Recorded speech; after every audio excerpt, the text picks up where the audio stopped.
Tudo bem, pessoal? Hoje é dia 3 de setembro de 22. Essa é a nossa terceira aula facultativa, né? Terceira aula de revisão da tarefa, de revisão de tarefas, né? Portanto, é a revisão da tarefa 03, né? Que está à disposição de vocês no Moodle e no YouTube, ok? E essa aula, né, está sendo gravada, né? Depois, com o tempo aí, professor, provavelmente hoje à tarde, coloca no Moodle, né? Coloque a aula gravada no Moodle e também no canal de YouTube do professor, ok? Daí eu boto o link para vocês ali no grupo de WhatsApp. Bom, eu vou começar aqui, né? A gente já está na primeira pergunta, né? A primeira pergunta fala sobre... Deixa eu ver aqui. Fala sobre funções do dinheiro, tá? Explique cada uma delas, apresentando a evolução da moeda ao longo do tempo. A gente falou bastante isso em aula sobre funções do dinheiro, né, pessoal? Falamos que a moeda ela surge como uma necessidade, né, como instrumento de troca, né? Então, a primeira função dela, né, na medida em que houve um aumento da complexidade da economia, né, da sociedade, né, do comércio, uma evolução do comércio, né, houve um maior número de trocas, né? A primeira função dela é a função troca, ou ela é intermediária de troca, né? E, na verdade, a gente pode dizer que é a função por excelência da moeda, né? Ou seja, ela é utilizada, né, para que as trocas possam ser realizadas de forma mais rápida, né, mais ágil, né, com maior transparência, né? Então, a primeira função dela, sem dúvida nenhuma, é intermediária de troca. A segunda função da moeda, qual é? Unidade de conta, né? Também chamada medida de valor, né? O que é uma moeda, uma unidade de conta, né? A moeda ela facilita a comparação de bens e serviços. Por exemplo, tá? Vamos supor que o professor vá hoje cortar o cabelo, tá? E o corte de cabelo do professor gira em torno de R$20. Já falei para vocês isso, né? E, sei lá, quem é que está aqui na sala de meninas? Só tem homens aqui na sala, não tem mulheres? Tem eu, professora, Karine. Quem é? Ah, Karine. Karine, quanto é que custa aí uma lavagem, sei lá, como é que é aqueles cabelos que tu... Ah, para cortar cabelo? Não só cortar, long hair, aqueles, Karine. Ah, Como é que é? em torno de, dependendo do tamanho do cabelo, uns R$300 por aí. Hã? É, Como é que é? Meu Deus, tá, vamos botar 200 aí, porque tá, senão tu mata o professor, hein? tá De bom. coração, né? É mega hair, não é isso? Sim, R$200, ou seja, qual é a relação de valor entre o corte de cabelo, né, e um mega hair, né? Para um corte de cabelo, aliás, para um mega hair, quantos cortes de cabelo o professor pode fazer, Karine? o custo de um cabelo normal está em torno de Não, R$20. Eu faço ó, mais ou menos não, assim o não, não, cálculo. não, olha aqui, ó, Ah, Karine, o que eu quero te mostrar é o seguinte: o meu corte de cabelo, eu vou lá, se eu for um barbeiro, né? aham, Cabeleireiro, hoje a gente chama cabeleireiro, né? Barbeiro, cabeleireiro. sim, Okay? Eu vou lá e corto por R$20, tá, tá? Tu vai lá no teu local, lá onde tu faz o teu mega hair, para uma festa, para formatura, que eu quero estar junto lá contigo, tá tá? bom. R$200, ok? Ok. Eu te pergunto, quantos cortes de cabelo eu posso fazer com os R$200? Se eu 200. pago R$20 cada corte. daria uns 10, mais ou menos. 10, não é mais ou menos. Matemática É. não tem mais ou menos. É que Matemática é sim, 10. sim, sim. Na aula aqui Não tem sim, mas é problema. que dependendo do lugar é menos. Não, mas tu É, falou que era 200. Eu já falei, sim. se eu for lá no meu barbeiro, no meu cabeleireiro lá agora, depois da aula, eu vou cortar por 20. Tu vai lá no teu salão de beleza Mega lá, ré. e tu for fazer o teu mega hair, vai pagar 200 hoje, estou falando. Certo, Então certo, certo, hoje R$10. 10 é 10 cortes. vezes. Isso, É 10 cortes, isso. exatamente. 10, perfeito. Ou seja, tu tem uma comparação de Uhum, serviços. Ou seja, o teu mega hair vale 20 cortes de cabelo do professor. Como é que tu uhum. identificou isso? Através da moeda. A Isso. moeda ela serve para comparar o valor de serviços, mercadorias. Por exemplo, um computador custa R$2.000, um celular custa R$1.000. Uhum, Então, puxa, o que eu posso dizer? Que um computador vale 2 celulares. uhum. Concorda, Karine? Sim, Ou seja, a moeda está fazendo o seu papel de unidade de conta. A moeda está fazendo o seu papel de medida de valor. Ficou claro? sim, obrigada. Não, eu que te agradeço pela participação. Mais alguém? Alguma dúvida quanto a essa questão? Posso avançar? Pode avançar. Podem responder pelo chat se não quiserem abrir aí o áudio. Reserva de valor, essa é a terceira função da moeda, reserva de valor, tá? Ou seja, o que a moeda ela serve? Ela serve como depósito de riqueza. O correto não é na linguagem econômico-financeira, a gente não fala depósito, a gente fala entesouramento, entesourar, tesouro, né? Entesourar riqueza. O que é entesourar riqueza, né? É guardar a tua riqueza, o teu excedente sob diversas formas. Tu pode guardar riqueza sob a forma de imóveis, né? Tu comprar vários imóveis. Tu pode guardar riqueza na forma de terra, comprando terras, né? Tu pode guardar riqueza na forma de ouro, né? Na forma de prata, metais preciosos. Tu pode, tem gente que guarda riqueza na forma de carros, né? Eu tenho um amigo meu que compra, né? É muito rico, cara, é muito dinheiro, o cara compra esses carros antigos, né? Como é que se chama? Os carros. De Os carros coleção, clássicos. de coleção. Carro de coleção. Carro de coleção. Ele tem grana, ele. Claro, né? Não tem tanto assim, mas tem uns 5 ou 6, tá? E ele gosta. E ele, eu guardo esses carros estão valorizando e tal, né? É uma forma de entesouramento, ou seja, uma forma de reservar valores. Tu também pode reservar valor na poupança, que não é moeda, é quase moeda, um CDB, um fundo de ações, um fundo de investimento, e também pode reservar valor na forma de moeda. Só que tem um detalhe: o grande problema da moeda é que, principalmente num país como o nosso, sofre o quê? Sofre desvalorização, né? Não é a melhor forma de reserva de valor a moeda em si, né? Por quê? Porque o Brasil, historicamente, mesmo que baixa, mesmo que um pouco mais alto, um pouco mais baixo, o Brasil tem um histórico de inflação, mas ela serve como reserva de valor. Por quê? Porque tu pode usar ela futuramente para comprar bens, para comprar serviços, para pagar dívidas, ok? Tá claro?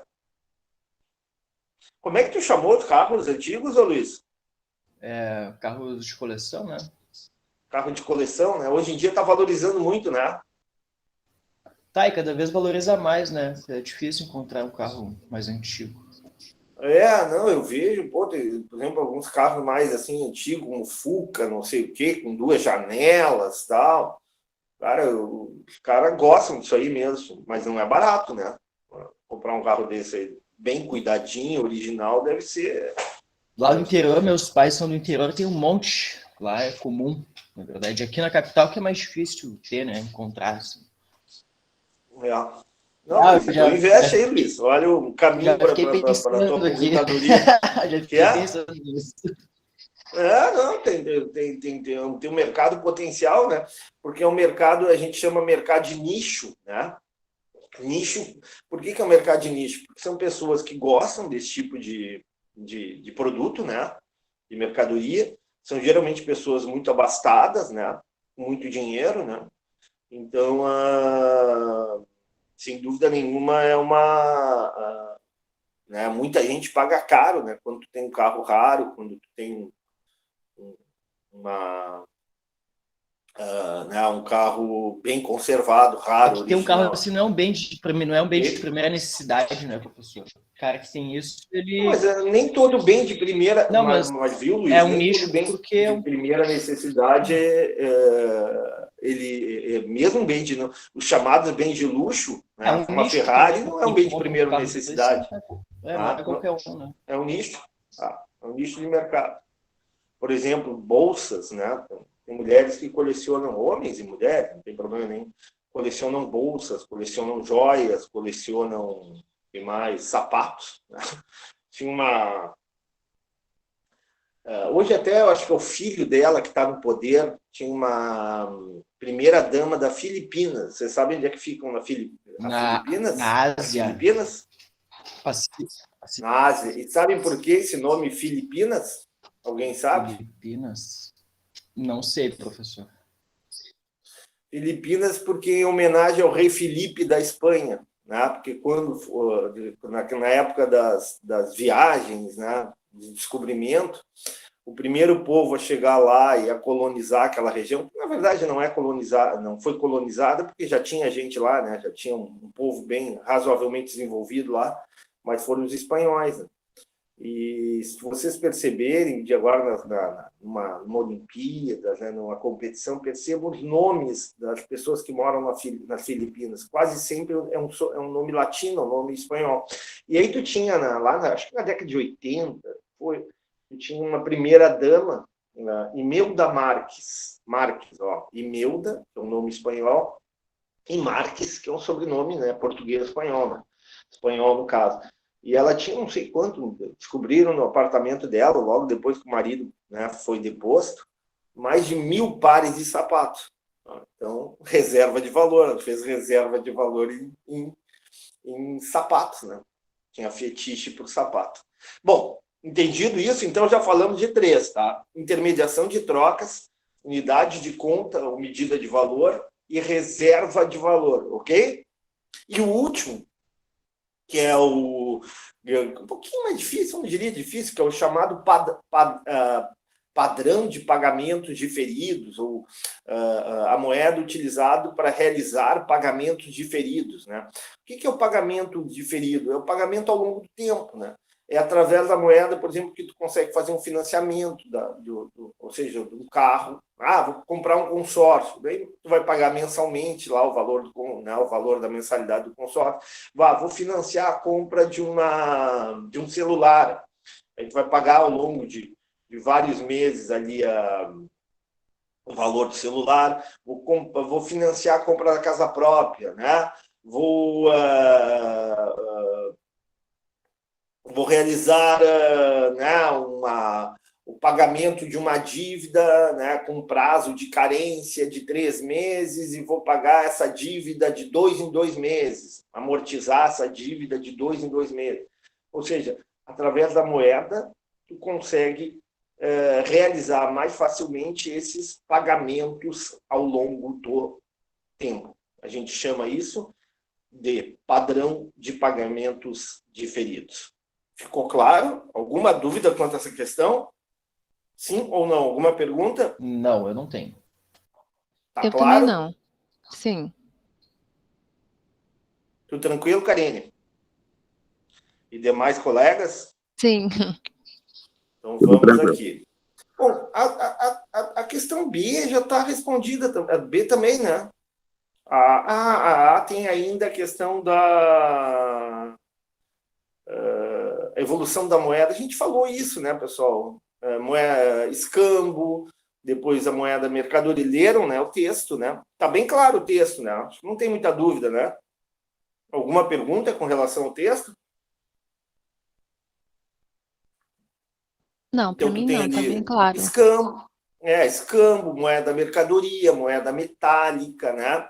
Aí tu tem a partir da moeda metálica, tu tem a cunhagem de moeda primeiro por bancos privados, por instituições privadas, depois o monopólio público, depois tu tem aquela fase em que tu tem a conversibilidade, né, do papel moeda, né? Moeda fiduciária, né? Por moedas de prata, moedas de ouro que estão depositadas nos bancos, né?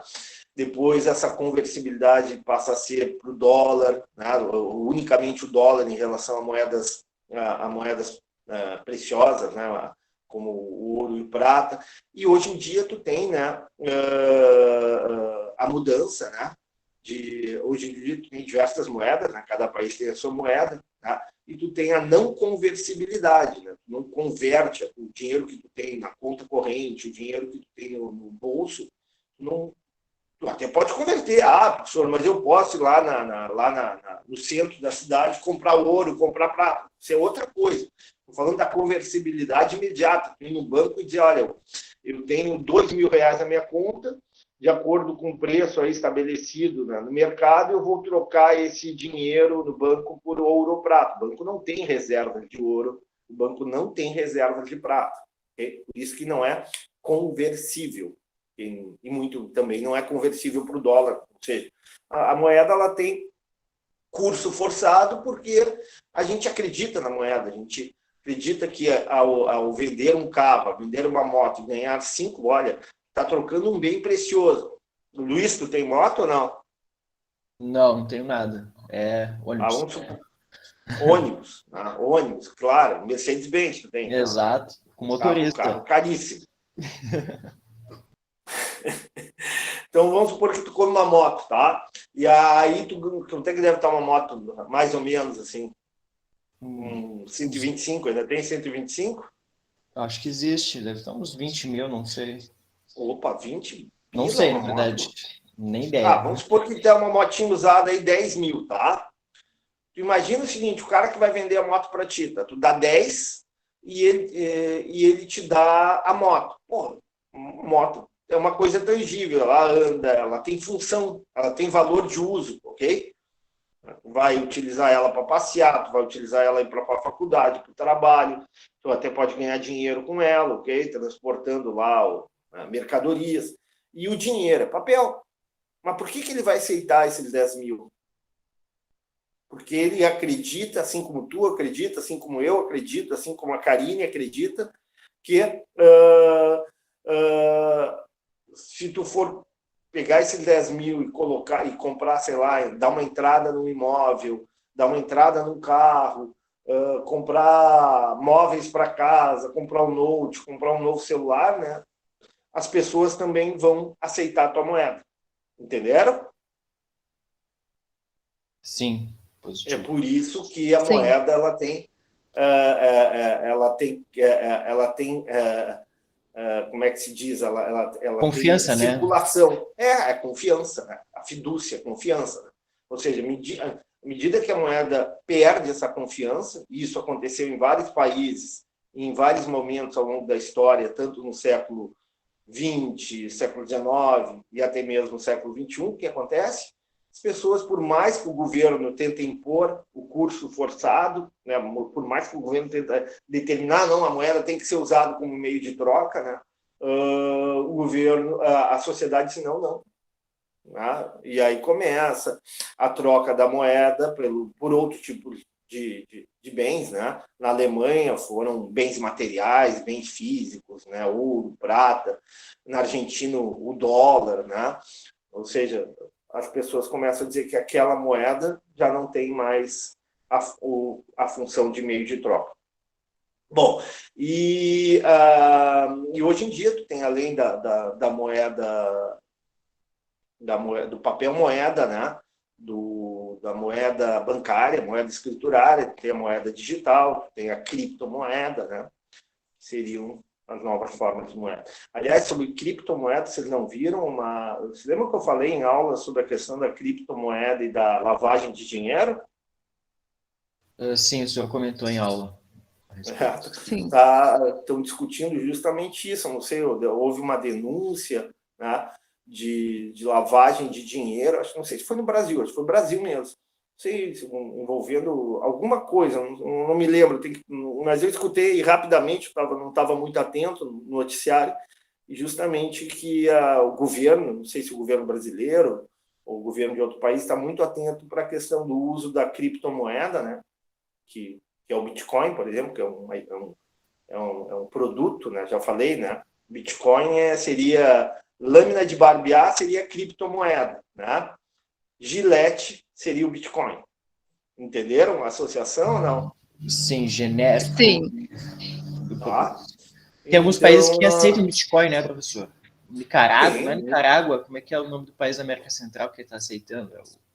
Muitos países aceitam. E aí, o que os caras fazem? Utilizam Bitcoin como forma, né? A criptomoeda / Bitcoin como forma de lavagem de dinheiro. Tá? E aí tu não tem controle do governo. Tá? Ok? Tá, que já foi formas de moeda no mundo atual. A gente já falou disso ou não? Eu acho que falei agora, né? Formas de moeda. Peraí. Moeda papel, né? Que é a cédula, né? A moeda fiduciária, que é a moeda escritural, moeda bancária, né? Que mais? Moeda virtual, moeda digital, né? Tá? E por aí vai, né? Basicamente criptomoeda, né? Moedas não reguladas, moedas que não têm, digamos assim,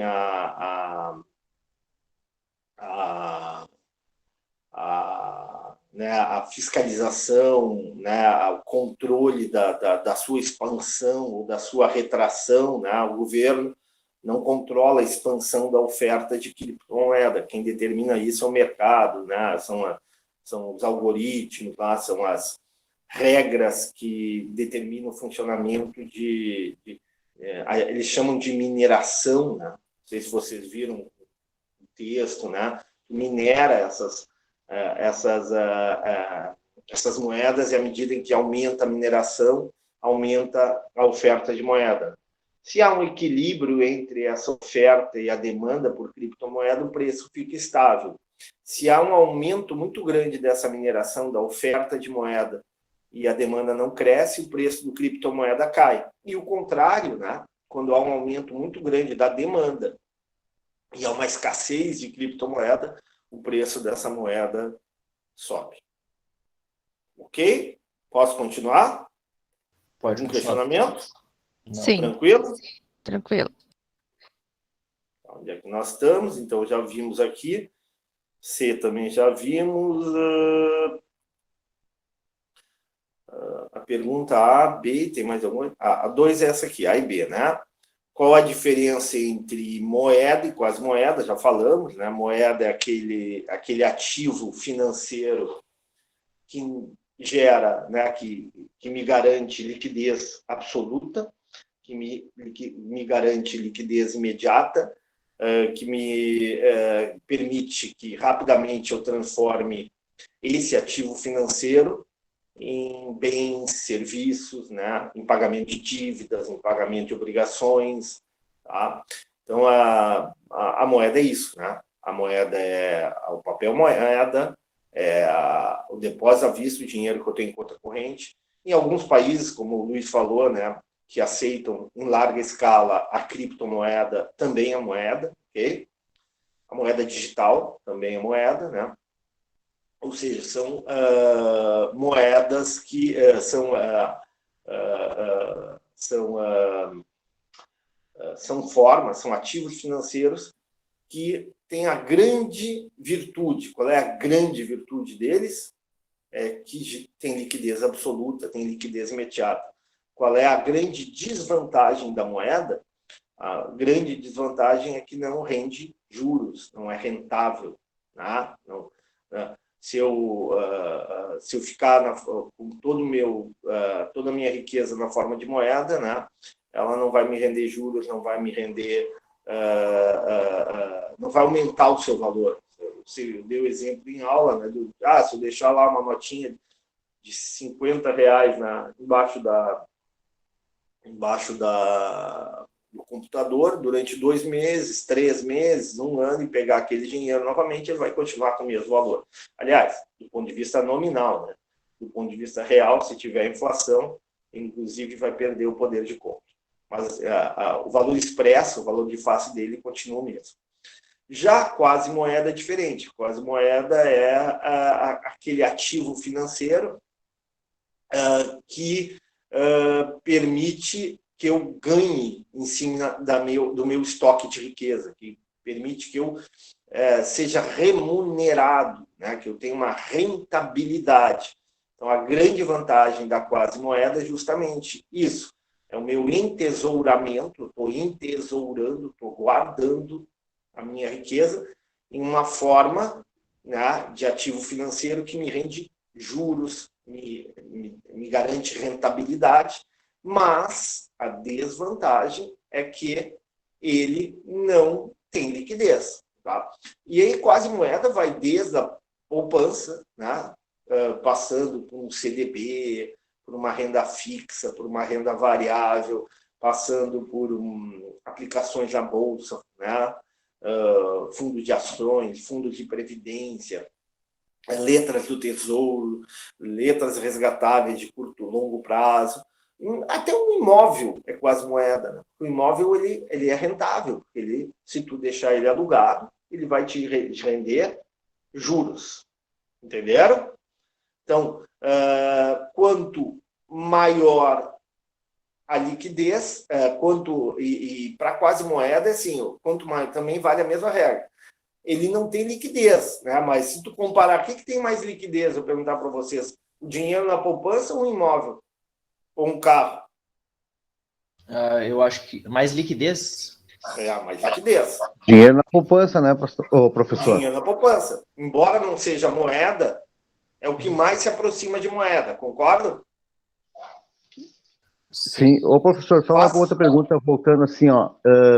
Quando a gente fala assim em produto em liquidez, por exemplo, nós temos um contrato hoje no estilo assim, exportação de soja. O cara fez um contrato, ele vai comprar toda a minha safra e eu já tenho previsto isso aí para determinado período. Tá? Ele comprou a safra, na verdade, nós fizemos um contrato. Isso aí não quer dizer que eu vou ter liquidez imediata também em relação a ter um contrato com ele e ele estipular um valor para que vai me pagar. Não, tudo bem, eu sei. O que aconteceu é o seguinte, ele te comprou a soja, tu vai receber agora e tu vai dar soja no futuro, é isso? Isso mesmo. Bom, se tu receber agora é moeda, né? Tu tá Não, recebendo sim, a forma de moeda. Mas, por exemplo, assim, ó, se eu tenho um contrato com ele, tá? De venda, e eu não recebi no momento agora,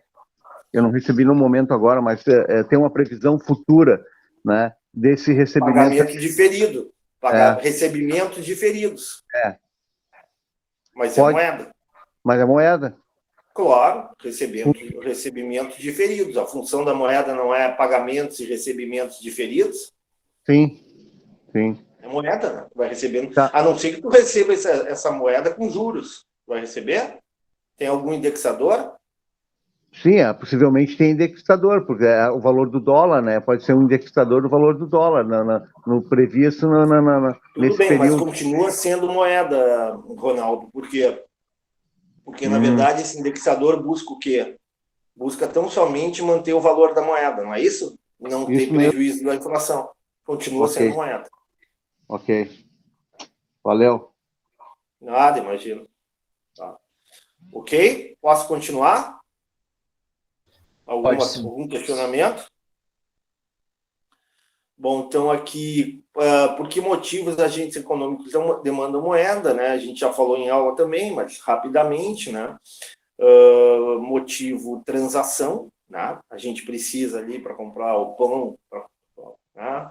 Comprar um cacetinho, com um pãozinho para passar com manteiga, com margarina e tomar um café. A gente precisa para pagar o aluguel, precisa para pagar o ônibus, precisa para cortar o cabelo, assim por diante. Então, famílias, empresas precisam de dinheiro para pagar os seus funcionários, fornecedores, né?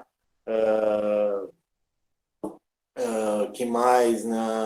Pagar os seus, a compra de matéria-prima, pagar as dívidas, né? Eventuais despesas, né? Que estão previstas, né? Chamadas despesas previsíveis, né? Despesas com publicidade, despesas com segurança, né? E por aí vai, né? Vocês sabem como se chama em inglês essa expressão? Fornecedores, consumidores, clientes. Cliente é customer, né?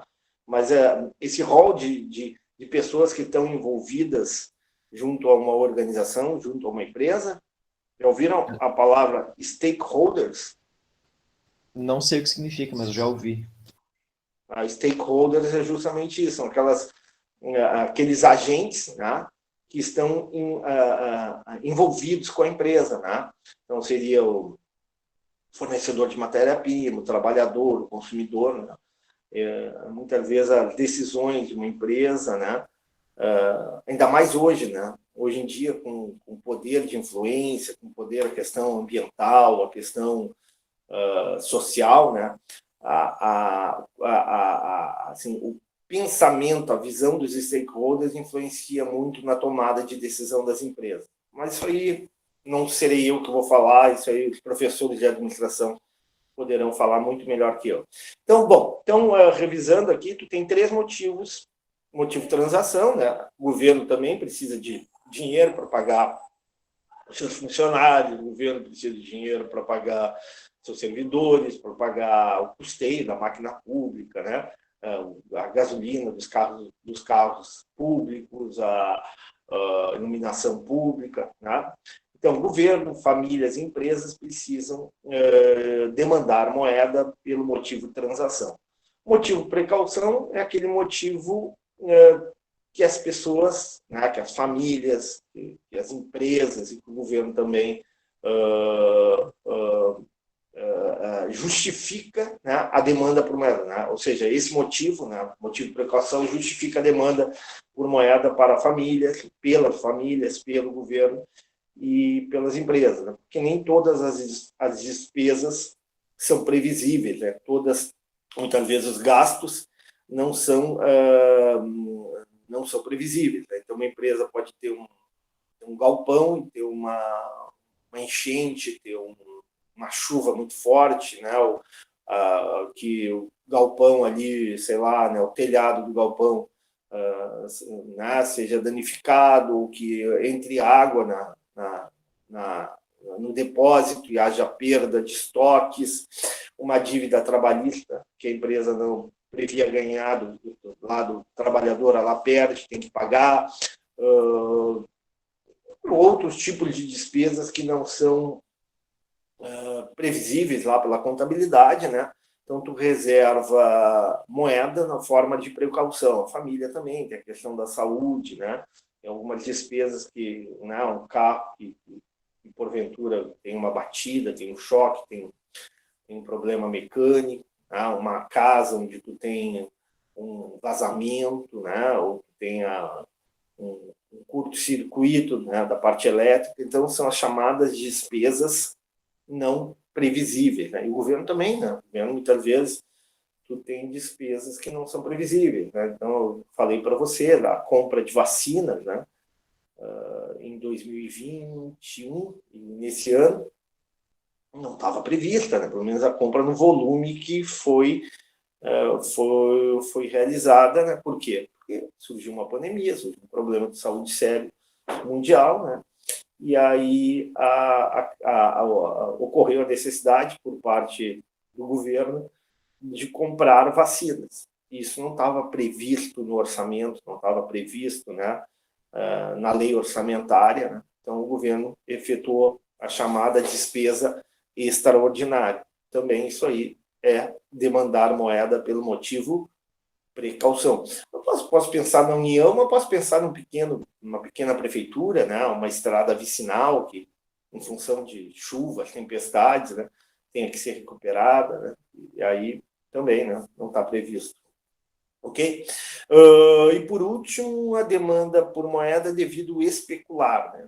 Quando falei isso para vocês também, né? Quando uma economia tem uma taxa de juros muito baixa, né? Quando tem aplicações de longo prazo, né? Falei dos Estados Unidos, né? O que acontece? Muitas vezes os agentes econômicos, famílias, empresas, né? Especulam, né? No sentido de especular, assim, de apostar, né? Apostar no futuro, principalmente apostar no longo prazo. Então, muitas famílias, por exemplo, nos Estados Unidos compram ações, né? Financiam imóveis, financiam o sistema, né? A educação dos filhos, né? Através de diversas aplicações, através de diversos mecanismos do mercado financeiro, especulando, né? Apostando, né? De que o juro vai subir, de que haverá um ganho de capital lá na frente. Então, especular é assim, né? Especular no sentido financeiro é apostar, é arriscar, né? É investir em algo, investir, né? No futuro, apostar no futuro com a expectativa de ganhar mais do que se deixasse o dinheiro parado hoje. Então, a especulação faz parte do sistema capitalista, né? É uma característica do sistema capitalista. Ok? Entendido? Alguma pergunta? Alguma dúvida? Ô, professor, quando a taxa de juros nossa aqui do Brasil, a taxa Selic, ela sobe, a ideia é ficar mais rentável para um estrangeiro investir aqui, porque ele poderia investir nos Estados Unidos. Quando uma taxa de juros de um país sobe, né, ela tem vários efeitos, tá? Inicialmente, o governo usa a taxa de juros como instrumento de controle de oferta de moeda, tá? Como controle de inflação, desculpe. Então, o que o governo faz? O governo, muitas vezes, esse governo, o governo passado também já fez, né? Aumenta a taxa de juros como forma de controlar a inflação. Por que aumenta a taxa Selic? Porque a taxa Selic é uma taxa referencial. A taxa Selic é uma taxa básica de juros, né? Ela é referência para todas as demais taxas de mercado. Quais são as outras taxas? A taxa de empréstimo sob consignação, a taxa do cartão de crédito, a taxa do cheque especial, a taxa do financiamento das prestações lá do comércio. Então, a taxa Selic é chamada de taxa básica ou taxa referencial. Ela referencia todas as outras taxas do mercado. Então, quanto maior a taxa Selic, maior é a taxa de juros no mercado, em geral, na média. E aí o que acontece? Quando os juros fica muito caro, principalmente para quem quer financiar alguma coisa, esse financiamento torna-se mais caro. E aí o consumo diminui, né? As pessoas deixam de adquirir o bem, deixam de fazer o financiamento. Por quê?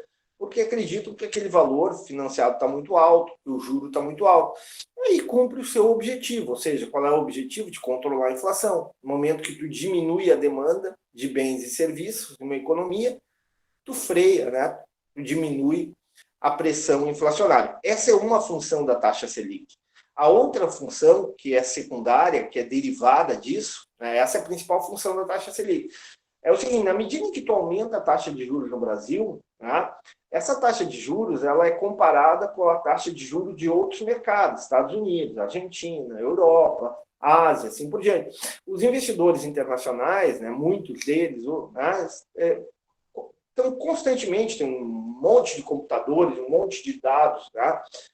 Se vocês já viram os filmes, como Wall Street, né? Eu tenho um colega meu, por exemplo, contador, que ele tem na casa dele um gabinete, e de vez em quando ele tem insônia, acorda 2, 3 horas da manhã, fica ali no computador olhando o comportamento do mercado, da Bolsa de Hong Kong, da Bolsa de Tóquio, né? Da Bolsa de Xangai, ou seja, esse horário está aberto, as bolsas lá, e está fechada aqui, né? Então, então, o que tem? Esses investidores, grandes investidores internacionais, o que eles fazem? Eles ficam olhando, né? Comparando a taxa de juros e o risco de cada mercado. Não basta só a taxa de juros. né? Lá vamos lá, dar um exemplo aí.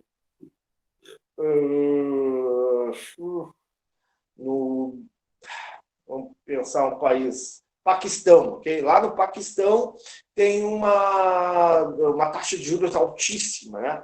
Mas daí tu vai ver o risco país, o risco Paquistão, né? Tem o risco Brasil e tem o risco Paquistão, é muito alto. O governo está instável, né? Há a possibilidade do não cumprimento de contratos. Então, o que tu vai fazer? Mesmo com uma taxa de juros muito alta, tu vai preferir ganhar menos em mercados mais seguros, mercados mais confiáveis. Então, o investidor, né, o especulador, né, o mercado financeiro, aquele que investe no mercado financeiro global, ele fica constantemente olhando o quê? Duas coisas. Né? A taxa de juros, compara a taxa de juros que diferentes países ofertam, né? E o risco daquele país, né? O risco de aquele país não cumprir o contrato, de ele não cumprir o pagamento, de não pagar o juro estabelecido. Entendeu, Luiz? Entendi. Ficou claro? Então, a taxa Selic vai influenciar os investidores estrangeiros também, é uma forma de atrair recursos do exterior também para o país, dólar, no caso. Claro, na medida que fica atrativo, né? Por exemplo, o Brasil, os indicadores macroeconômicos, em geral, né? Nos últimos 20 anos, teve períodos ruins, teve períodos melhores, né? Agora está recuperando um pouco, depois de uma década muito ruim, né? Até ano passado estava muito ruim. Os indicadores macro tem que saber se essa melhora realmente é duradoura ou não, a gente ainda tem que esperar um pouco, mas em geral, o Brasil tem indicadores, por exemplo, comparáveis com a América Latina, melhores, né? Então, o Brasil ele tem um histórico, independente de governo, né? Ele tem um histórico de cumprimento de contratos, né? Então, o Brasil tem uma classificação de risco do país, né? Os países mais seguros seriam a depois a AB, a C, BA, e assim por diante, não vai diminuindo. Então, Professor, o que acontece? Oi. posso interromper um pouquinho? Só uma pergunta assim, digamos assim, mas essa questão da Selic aí que o Guilherme está perguntando, não se dá muito assim um fator de especulação no mercado, os caras só vêm, especulam o mercado, eles não investem, na verdade, só vêm especular o mercado para ganhar juros, daqui a pouco vão embora. Exatamente. Não, mas é lógico, hoje em dia, com o sistema de informatização do mercado, com o sistema de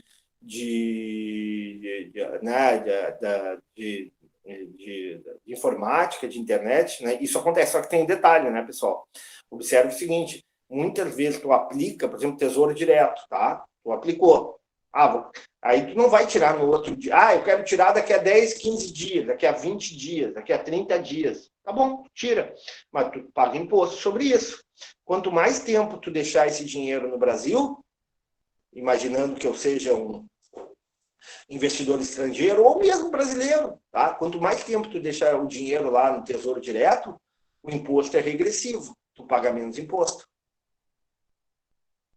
Tá, entenderam? E essas agências ou seja, de o governo não é bobo, né? O governo, não estou falando de governo A, B ou C, estou falando da União, tá? Da autoridade monetária. A autoridade monetária diz, tu quer aplicar, tu quer trazer dinheiro lá de, sei lá, do Canadá, dos Estados Unidos, traz, ótimo, gostamos disso, tá? Mas daqui a 3 meses eu quero tirar o dinheiro. Tudo bem, tu vai pagar lá um imposto, um IOF, um imposto de renda, né? De 25%. E se eu deixar um ano? Tu vai pagar 15%. E se eu deixar 3 anos? Aí tu vai 5%. A partir daí, aí tu é isento. Aí o cara pensa, puxa, que tipo de aplicação eu quero fazer? Se eu quero fazer uma aplicação de curto prazo, será que vale a pena?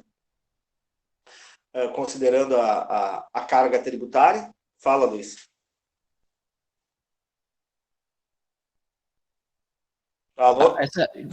Voltei. As agências de riscos que são empresas, né? quem São controla. consultorias, a JP Morgan, umas grandes, geralmente são Elas têm americanas e interesses europeias, né? também Que políticos. avaliam o risco do país. Elas têm interesses políticos também. Risco político, risco institucional, risco. Eles fazem um pupurri de coisas. Eles avaliam o risco político do país, avaliam o risco econômico, né? As contas, superávit comercial, superávit das contas públicas, grau de endividamento do país, competitividade da economia do país, um conjunto de variáveis econômicas, políticas, sociais, tudo ponderado, evidentemente, algumas têm peso maior, outras têm peso menor, e a partir daí o que eles classificam o país, né? Então, por exemplo, o Brasil tem um risco bem menos elevado do que a Argentina, mas um risco maior que os Estados Unidos. Entenderam? Sim, entendi. Então, a partir daí, países com risco muito baixo podem ter taxas de juros mais baixas e, mesmo assim, atrair investimentos.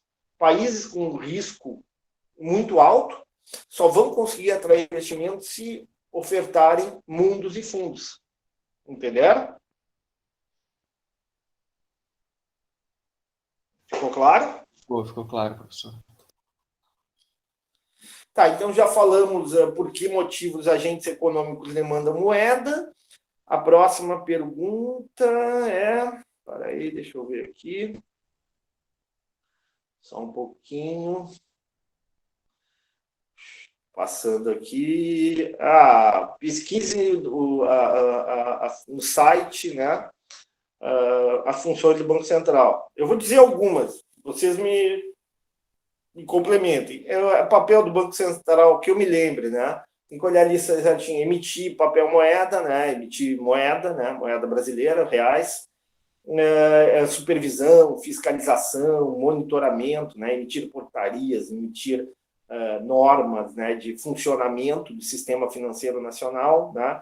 O Banco Central é chamado de banco dos bancos, né? Um banco normativo, um banco regulador, né? É papel do Banco Central a execução, né, da política cambial, do controle da definição de que tipo de regime cambial, de regime flutuante, de regime de câmbio sujo, de regime de câmbio fixo, né? É papel do Banco Central controlar, né, a função, a expansão da moeda, né? Tanto da moeda papel, através da emissão, quanto da moeda escritural, através daqueles instrumentos que nós vimos na aula passada, né? E a política de redesconto, a política de open market, a política de recolhimento compulsório, né? A política de seleção de crédito. Mais algum? Autoriza o funcionamento de bancos também no Brasil? Sim, né? Fiscalização, monitoramento, acompanhamento, né, dos bancos, né? Relatórios, documentos, né? O Banco Central cobra documentação, cobra relatórios, cobra a contabilidade, né? Faz auditoria dos bancos. O que mais? Me ajudem? Bom, vocês não me ajudarem, né? Pesquisem, façam uma boa resposta, uma resposta bem detalhada aí nessa pergunta. Ok? Tranquilo? Tranquilo, professor. E a última, eu acho que é a Banco do Brasil e Caixa, é isso? Deixa eu ver aqui, só um pouquinho. Banco do Brasil e Caixa, eu acho que é a última questão, né? Não, Sim. é só isso, né? A gente já falou também em aula, né? Ok, vamos lá. Banco do Brasil os dois são bancos comerciais, tá? O Banco do Brasil ele tem um papel, ele é um banco de capital aberto, diferente da Caixa, que é uma autarquia, né? O Banco do Brasil tem um papel mais vinculado ao desenvolvimento econômico, a Caixa tem mais o seu aspecto mais social, né? O Banco do Brasil ele tem um grande papel junto ao setor agrícola, né? Ele é responsável pelo crédito agrícola, né? O Banco do Brasil tem mais capilaridade, né? O Banco do Brasil ele atua tem mais agências, tem mais capilaridade no sentido de que ele ele atua mais, né, em cidades pequenas, em cidades do interior, em chamados grotões do interior. O Banco do Brasil, ele, no momento, na medida em que ele é uma sociedade de capital aberto, né, uma economia de capital aberto, ele tem ações de mercado, então ele tem que responder para os acionistas, né, sabendo que a capital majoritária do Banco do Brasil é capital público, né, ou seja, quem detém mais de 50% das ações do Banco do Brasil é a União, né? O Banco do Brasil, quando bem administrado, ele obtém lucros, parte desses lucros ele distribui aos acionistas na forma de dividendos. Que mais? O Banco do Brasil ele tem um papel, né, de financiar empresas, ou seja, ele atua muito diretamente, né, com o mercado, né, com a prestação de serviços, de oferta de crédito de curto e longo prazo. Já a Caixa, ela também é um banco comercial, mas ela tem outra forma, né, ela tem outra estrutura, né, ela não tem ações da Caixa, né, ela é uma autarquia, né, ela tem um papel muito mais social do que econômico. Assim como o Banco do Brasil, ela pode abrir uma conta corrente, assim como o Banco do Brasil, ela pode abrir uma poupança, tu pode realizar empréstimos, né? Porém, o Banco do Brasil é mais ágil, né? A Caixa tem uma outra característica, que ela atende a uma demanda maior de clientes, através, por exemplo, do controle do FGTS, né? Do gerenciamento do FGTS, dos programas de integração social, por exemplo, o PIS, o PASEP, né?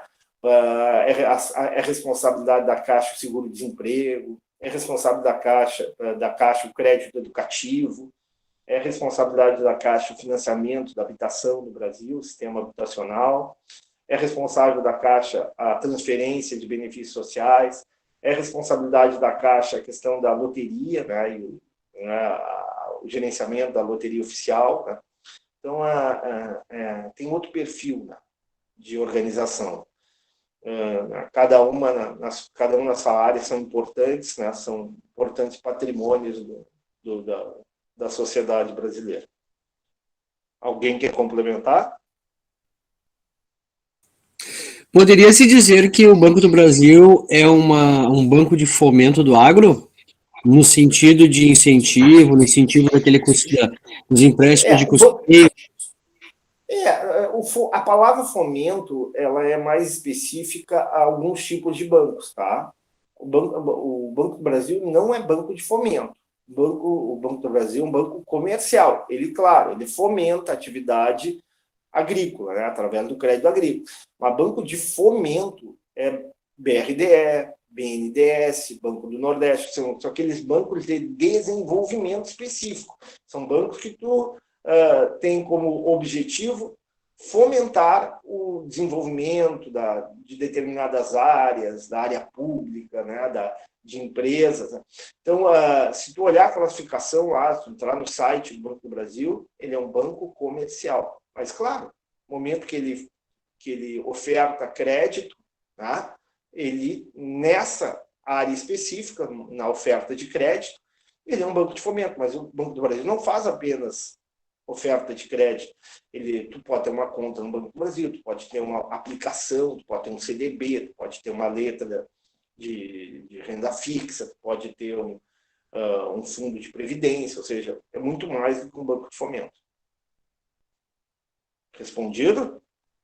Então, daqui a pouco eu posso distinguir o fomento como pegar um capital que vai ter um investimento num projeto que vai dar um retorno tipo a longo prazo. A empresa pega para ampliação de maquinário, a empresa pega para ampliação do campo fabril. Fomento o que significa fomentar?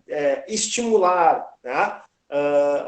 Propiciar, né? Garantir benefícios, garantir facilidades, digamos assim. Fomentar é isso, né? Quando tu está fazendo um empréstimo para uma empresa, tu está fomentando, né? De certa forma, quando tu está estabelecendo crédito. Agora, como eu falei, banco de fomento é aquele banco que é específico para esse fim. Tá? O exemplo clássico de um banco de fomento é o BNDES, que é o Banco Nacional de Desenvolvimento Econômico. Isso é um banco de fomento, é um banco de financiamento de longo prazo, tem linhas de financiamento de longo prazo.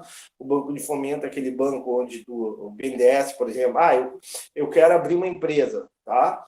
E aí eu vou lá, né, no banco do BNDES, bato a porta, mostro lá meu capital financeiro, minhas condições, apresento meu projeto de engenharia, meu projeto técnico, apresento meu projeto de viabilidade econômico-financeira, né, meu fluxo de caixa, e a partir daí o banco vai avaliar né, se esse projeto é viável do ponto de vista da engenharia, do ponto de vista técnico, se ele é viável do ponto de vista econômico-financeiro, e vai financiar, provavelmente com as chamadas linhas de financiamento de longo prazo, com juros, né, mais baixos que os juros normalmente aplicados no mercado. Isso é característico de um banco de fomento, exclusivo,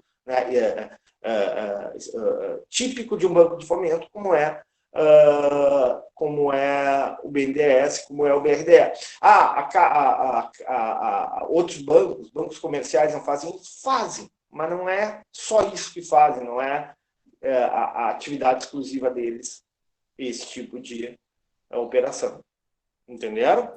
Muito obrigado, consegui entender a diferenciação. Tá? Tranquilo.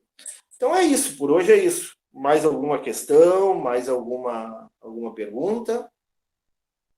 Eu tenho perguntas para vocês, anotem aí, que pode cair na prova. Eu quero que vocês pesquisem o Sicredi. O que é uma cooperativa de crédito? Tá? Quero que vocês pesquisem, pode cair na prova. Podem anotar aí, ok? Ok, professor. Também pesquisem aí, vocês já ouviram falar da Losango, qual é a outra empresas aí que emprestam dinheiro? Me ajudem aí, que tem muitas vezes no centro, aí, além da Losango. Sicov, Portocred, né? Não sei se ainda tem a Portocred. Também dei uma pesquisada nisso, tá? Como é que são essas empresas, o que é que elas fazem, como é que elas atuam. Também pode cair na prova, ok? Ok, professor. Tranquilo. Então, já tá. Então é isso. Tudo de bom para vocês aí até segunda-feira. Quarta-feira é feriado. Abraço, pessoal. Tudo de bom. Abraço, professor. Abraço. Abraço, Obrigado. bom fim de semana. Tchau.